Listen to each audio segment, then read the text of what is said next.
So we get my first guest out, ladies and gentlemen. And if anyone shouts out, do the dance, you'd better be aiming it at John Travolta and not him. It's Mr. Ricky Gervais, ladies and gentlemen.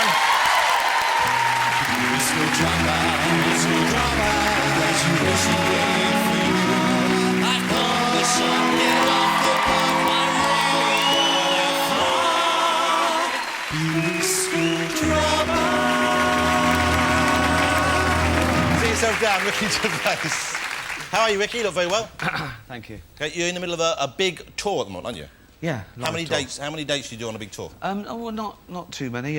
About, I think, 100 with the London dates. Well, that's a huge number, though. Well, yeah, but I could do more. Okay, and when you're doing a tour like that, and I know comedians seem to pride themselves on this, when you advertise your tickets, they sell out very quickly, don't they? Well, yeah. I know Peter Kay and Lee Evans, their tickets sell out very, very quickly indeed. Yours probably sell out quite quickly as well. I don't know if you've compared at all, but I'm imagining yours sell out about as quickly as theirs. Yeah, probably. Do you need to advertise to sell out tickets? No, in fact, I don't know why I'm here. See you later. No, here's why I was asking about the tour, because I noticed you did advertise all over the place, and I thought partly you don't need to, and partly I thought, well, presumably... What do you mean I did advertise all over Well, I the place? saw some adverts in magazines and stuff like that. Where would you advertise? In public toilets? No, but yeah... What are you talking about? Depends on the audience you're trying to take. But what are you talking about? I'm saying... If you're working up to a joke, just do it, because I'm getting bored. If I've ruined your in, what are you talking about? You advertise everywhere. You sell up quick. You advertise. Do you have to... What the f*** are you talking about? Well, here's what I was asking, because I don't think... OK, just get to the right. I don't think you do need Let's to... do it again. No, don't do it again. Don't. Right. OK, come, bring his face. There you go. How long has been on the show? Oh, that hurt. OK, Hi, Ricky. You're on a big tour at the moment, I believe. Yeah. It's called Fame. How many dates do you do? Oh, about 100. Do you have to advertise to sell out, or... You've done it No, again. because I'm building up. The point I'm making is about advertising. Right. You have to let me mention that, or else I can't do the thing. Yeah, OK, yeah. But here's what surprised me, ladies and gentlemen, and this is what I've been building up to so elegantly, is that I was strolling out in town in Trafalgar Square. Oh, right. OK, and I knew Ricky was on tour, as we all did, and I knew that he'd sold out, I believe, in something like 8 or 9 minutes, the whole tour, all this kind of thing. And yet then I saw possibly the largest poster of a man's face I've ever seen in my entire life. Have a look at this. This is in Trafalgar Square here in London. Look at the size of that. Look, it's gigantic. It's as big as, like... Look, that's got to be 4 stories high, OK? And let's face it, it's not the kind of face you want to see normal size, but certainly 4 stories high. And then look at Nelson's column in the foreground. Here, look, OK? So he's bigger than Nelson. That looks like me laying down with a huge erection. But Nelson won a war for us. Nelson is a hero, and look at your big, ugly face in Trafalgar Square. Tourists don't know what to make of it. I see your point. If the tour's already sold out, why spend the money on the giant poster in Trafalgar Square? Because I can and I like to show off. Well, thank you for answering so succinctly. All right. You're going to New York with it, aren't you? You're going to do it in Madison Square Garden. And although, OK, you're a huge star here, and I know you're known in the States as well, because Office was a big hit. I think Extras has done well as well, hasn't it, on HBO? Done OK, yeah. But will it work? Will your stand-up work for an American audience, you think? Well, I've got to get sort of an international hour together, really. So I'm doing a couple of theatres and... what, in the States? Yeah. No, you could have done... You said you're getting an international out together. You could have done it here with, like, American students. It's either drugs or Alzheimer's, but what the f*** up with you tonight, really? It really is unbelievable. When you do a tour that you've sold out, we've established, I think, that the tickets I'm never sold doing out. this show again. I'll hold you to that. Ricky is, I think, a natural comedian. You seem to be... It seems to come very naturally to you. I mean, I know you write when you're doing a tour, and by the way, how's the tour selling? Is it doing well for you? It's doing all right. We sold about 50,000 tickets in the first 9 minutes, and then we sold it out in about an hour. But even though it's sold out, I put a big picture of myself in Trafalgar Square, which is a bit bad, because I haven't even won a war.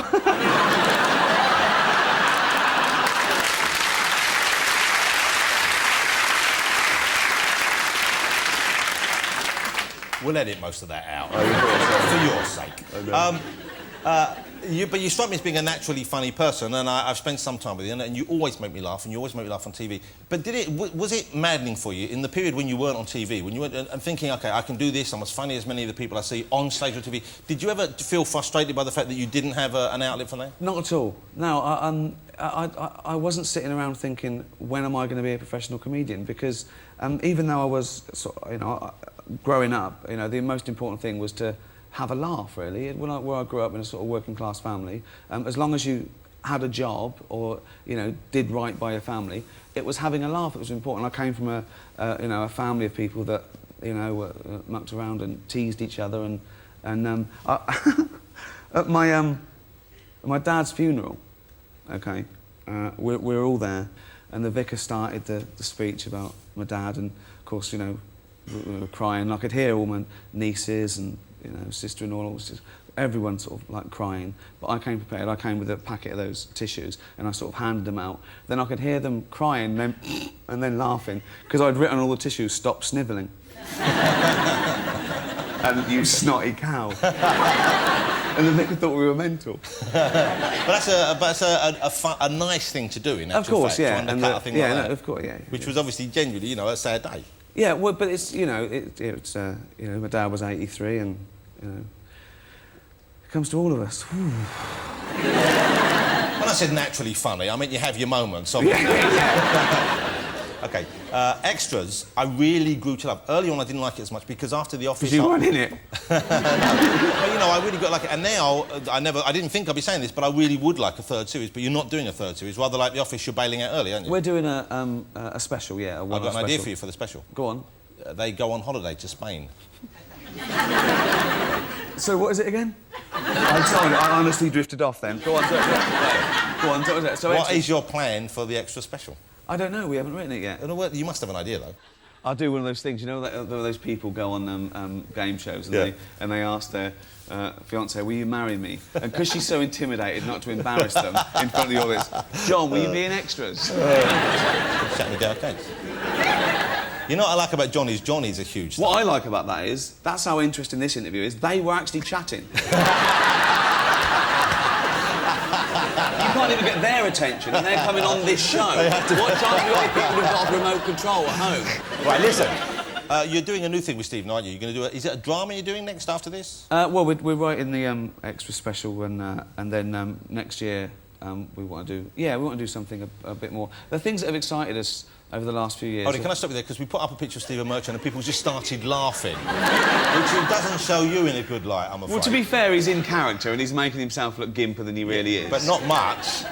Sorry, Stephen, I didn't mean to say gimper than you really are. I was pointing out that you were sort of doing a funny face. Oh, no, he's not. No, that's not. That's imposing. But will you be OK writing drama? Will that... I mean, I know there were dramatic elements in The Office, but is it something that you... Because I can't imagine you really knuckling down and staying on a dramatic course, to be honest. Well, as long as you, write about what you know, the drama's not going to be English people running around with guns and, fighting, marauding... Vikings? Yeah, it's going to be an everyday tale about something, the way you find an angle on it. So kind of like The Office, but without the laughs?